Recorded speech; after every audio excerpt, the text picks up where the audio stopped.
Welcome! My name is Akashura, and today I'm going to be walking you through how to complete the Dry Yearn Relic Ruin.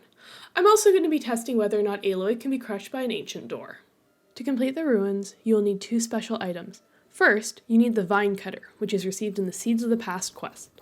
In addition, you'll need the Igniter Spear upgrade, which is received in the Death's Door quest.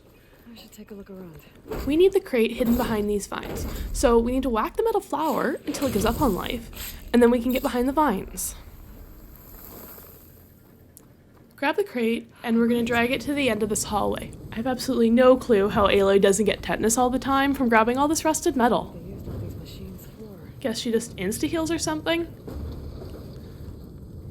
We're going to use the crate as a platform to jump up onto this mezzanine.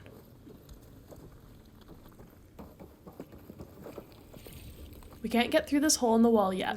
Instead, we need to raise this blast door using the wheel. I'm surprised this thing works. The blast door won't stay up, but there's more than ample time to run through before it closes. Door's closing. I tested it out, and the door actually just slides Aloy to the side, rather than crushing her and sending you back to the nearest campfire. Use your pullcaster to pull down these beams. You don't need them quite yet, but it's a lot easier to pull them down now, rather than wait until later. I'm not sure who in the old world thought, let's install these metal beams on hinges that provide no structural support, that are embedded in concrete. I mean, it certainly comes in useful for Aloy 1,000 years down the road with this whole looting thing. Run to the end of the room and then use the pullcaster to pull down this rock wall. I ran into quite a few issues when I was filming this video, actually. Either the metal bit that you pull, or a bunch of the rocks would fall on the train tracks, and then the cart would be really hard to pull over them. I'd have to grab and release the rail car several times in order to actually get it over the rocks, as is happening to me right now. Eventually, of course, I got it moving, so if you run into this issue, you just gotta keep trying. And eventually it should come free.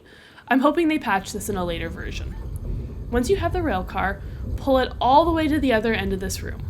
You're going to need to climb up on this mezz to your right. You also want to make sure you get it close enough to the door at the end of this room. You may notice that there's a crate to your right. You really don't need to use this crate, as Aloy can make the jump without actually using the crate. Climb up the rail cart, and you're going to find a door along with a lock that you can't open yet. We're going to need to go find the key next.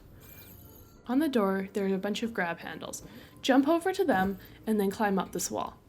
Now, this is an old door, and things do tend to give way, just be a bit careful.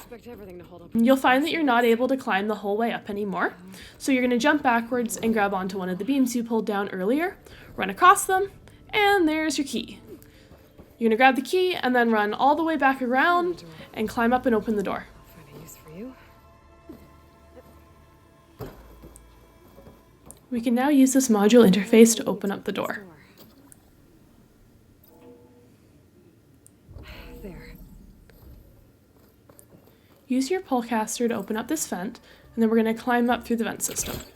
Thankfully, there's no pesky rocks that can fall in your way here, but when I first started playing the game, I did repeatedly glitch through one of these vent covers, which was pretty annoying. Run through the vent, and then we're going to go to our right, and then drop through this hole here. Run to the end of the vent, and then remove the next vent cover. Next, we need to clear out some fire gleam before we can move on to the next stage. I'm sure you know by now to stand clear when the fire gleam explodes, but as I learned, you might want to stand a bit more clear than you'd think. Run back through the big gaping hole in the wall, and we're back where the door lift is.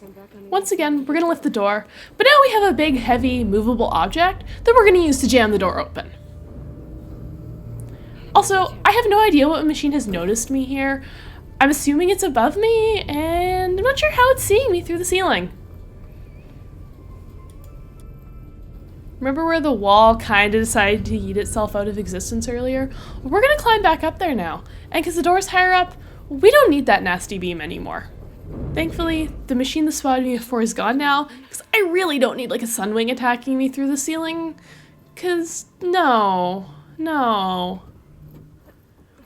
So we climb over onto this ledge, and then we're going to use the pullcaster again to break down this wall. Careful, because we don't want one of these flying rocks to knock Aloy out. I'm pretty sure I've seen them clip through her head before.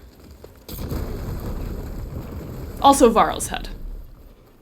Run over here, jump down onto this mezzanine, and we have the ornament. Now before you click off, there's also some green shine you need to collect.